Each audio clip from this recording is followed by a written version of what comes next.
There is. There is a true gap. You know, I talk to people about that all the time. Yeah, there's elite, but then there's another level of elite in our league of what players look like. And what's so funny is the media tries to shorten it. They do. They try to shorten this gap like it's this, like, oh, he's the best player in the league. Not even close.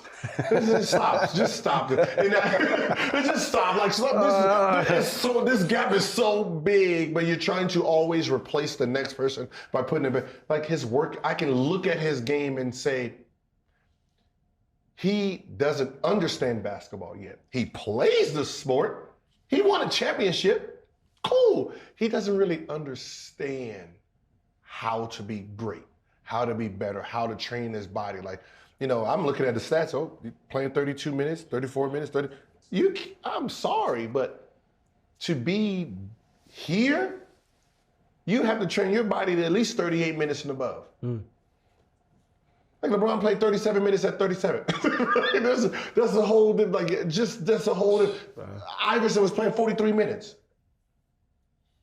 43 minutes, like, there's a real, like,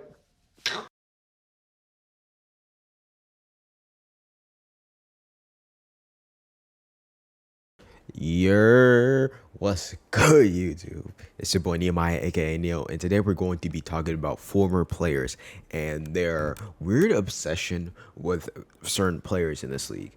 Now, this isn't a new concept at all, but it is a very important thing that I really want to talk about because of how not newer players, but more newer analysts who are players, who were former players, have honestly feel like they have vendettas against certain players, if it makes sense, because the way that they attack certain players is very odd.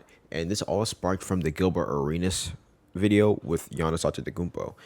If you don't know about it, I'll probably link it. I may show it in this video. I don't know, but just know that if I do show it, it's probably going to be after this intro. But let's just hit it. So first off, this whole thing sparked, as I mentioned before, because of the Gilbert Arenas take on Giannis. Now, verbatim, I don't remember what he said, but I'll show you guys right now. Now, as y'all see, this is an insane thing to say, you know. For a guy like Giannis Antetokounmpo to be that level dominant in both sides of the field, both sides of the ball, on and off the court, it just makes no sense for him to make that type of take, especially if we understand his work ethic. And for him to make that type of take, it's not only irresponsible as a former NBA player, but it does just make it seem like these guys just have very weird obsessions with these newer players, you know. This is the first time he has talked weird about Giannis Antetokounmpo, and I'm pretty sure it's not going to be the last. And not only that, he made a weird Instagram post about it. I may show that too, but honestly, he was talking a lot, and I did not read all that. But in terms of what that really means, in terms of the whole thing, it does seem to be a bigger problem within a lot of former analysts when they really analyze the game itself. So I think we all understand that former players do have odd takes, and I think that a lot of people want to look at former players as these kind of people on pedestals when it comes to analyzing basketball. You know, they understand the fundamentals better than we do.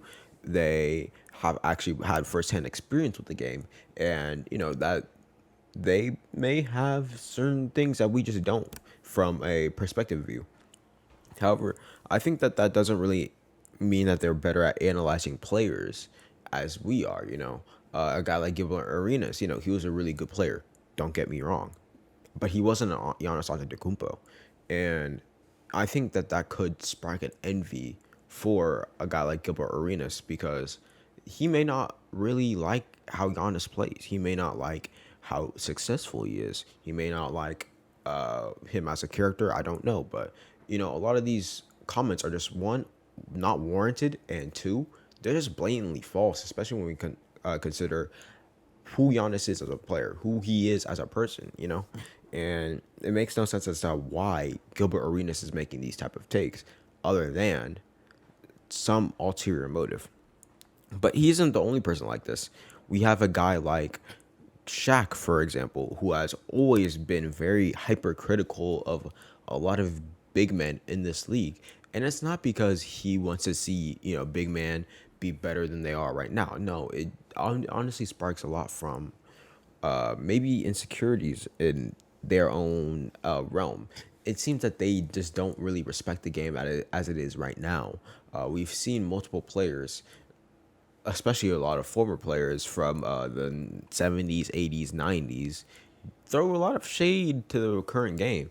And I think when a lot of people talk about holding these players accountable, there's still a small yet vocal minority that says that these guys still understand the game better than we do, at least from a spectator's point of view. And to that, I just say no, because we aren't watching the same games if we're calling Giannis Antetokounmpo not an elite player. He said that there's elite of the elites, and Giannis is below the elite. Like, come on. We need to understand that that's not true. Not only that, but some of these comments are just not warranted at all. All of Shaq's comments on Dwight Howard, for example, were not warranted. He really doesn't understand how good Dwight Howard was in the prime that he had. Dwight is a 3 times defensive player of the year. Guess who voted him for the top 75 players list? Who voted for these guys? They are media members, and not only that, but there are specifically former NBA players, former NBA coaches, former NBA people who worked inside the NBA, actually. And from that, you have to understand that these players need to be held accountable for their takes, because Dwight Howard is a top 75 player. We've all seen the stats. We've seen his game. We've seen what he has done on the court, his impact. There's no way we look at that player and don't think that he's not a top 75 player of all time. But the NBA players don't. What makes it for that? I don't know. And that's where we have to start with the media accountability part. We have to hold these players accountable for what they're saying, because they may end up saying really bad things that could negatively impact the game itself. Now, what do I mean by that? Well, one, there's a lot of negativity when it comes to older players watching new games. I forgot who it was, but there's also a player who was very hypercritical of Giannis when he won the ring, saying stuff like Middleton is a better player, somewhat like Kendrick Perkins, actually. He was saying that Middleton was a more accomplished player, and I do understand that Middleton is a really good player. Don't get me wrong, but let's think of it like this: Middleton's game resembles more like Michael Jordan than he does, well, more than Giannis does, and I think that could be a little driving factor. But at the same time, you have to look at it like this: some of the shade is very weird. It's honestly xenophobic, if we're being real, but that's a topic for another day. And speaking of that, I think that we can segue that into how a lot of players feel about Nikola Jokic, especially Richard Jefferson, who has had some very sly comments about Jokic's game, him not being as good as a lot of people think, and him not being an MVP. But for me, it really just depends on how these players are just interacting with the game itself. If they're doing it negatively at a national level, it's just going to, one, create a lot more negativity in the league that I think that is very corny, very unproductive for the league itself, and it just overall it just leaves a sour taste in a lot of people's mouths, both players and the fans. Not only that, but it just just seems like it's not a very good product for a lot of these media companies, especially when it comes to how they were viewing a lot of players during the playoffs. During the playoffs, it's really, really bad, While there are players who do deserve criticism, for example, Kristaps Porzingis, Paul George to an extent, I would say even Giannis to an extent in both of his playoff runs beforehand. But when we get to a lot of these kind of hate-ish kind of comments from players like Shaq, players like Gilbert Arenas, Matt Barnes. Well, Matt Barnes doesn't really have those type of takes, but even a guy like JJ Redick, who had that really weird take about how Giannis isn't a top 3 player in the league.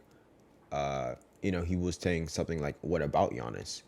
As being a top 3 player when he had Kevin Durant, Joel Embiid, and Nikola Jokic. I think that those do need to be held with a little bit of pushback, and as we've seen even in the JJ Redick response, he was held accountable, and we actually did get to see how he was able to not only come back from that, but respond in a way where it seems like he was being genuine and trying to also push the game forward instead of trying to make these weird remarks, And it just seems that some of these players just don't really have that same sentiment. And it's really sad for me to see because a lot of these former players could give really good insight. A guy like Michael Jordan, I think that he probably has some very niche-ish beef with LeBron, but I think that that's probably a whole different topic. I think a guy like Scottie Pippen, for example, is a guy who may not have the best thing for the game, but I think that's it for me. If I do upload the clip, y'all are going to see it in like the beginning portion. But yeah, this is your boy Nehemiah, aka Neo, and I hope you guys are having a great one.